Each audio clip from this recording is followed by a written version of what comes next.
আজ তোমাদের সাথে খুবই ইম্পর্টেন্ট একটা কথা শেয়ার করব।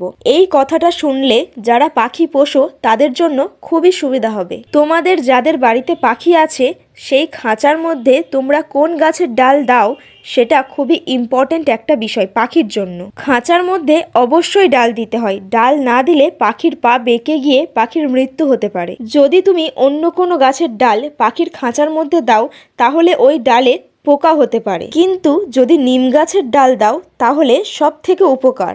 কারণ টিয়া পাখি হোক বা লাভবার্ড পাখি হোক ওই ডাল কিন্তু ওরা কামড়ায়।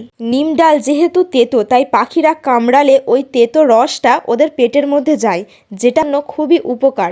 এই জন্য আমার পাখির কোনো দিন কৃমি হয়নি। তোমরা সব সময় পাখির খাঁচার মধ্যে নিম ডাল দেওয়ারই চেষ্টা করবে, যেটা পাখিদের জন্য খুবই উপকার হবে। একটু লক্ষ্য করে দেখো, আমার লাভবার্ড পাখি কিন্তু নিমের ডালের ছালটাকে সুন্দর করে কাটছে, আর আমার টিয়া পাখির ডালটা দেখো পুরো সাদা করে ফেলেছিল ওরা।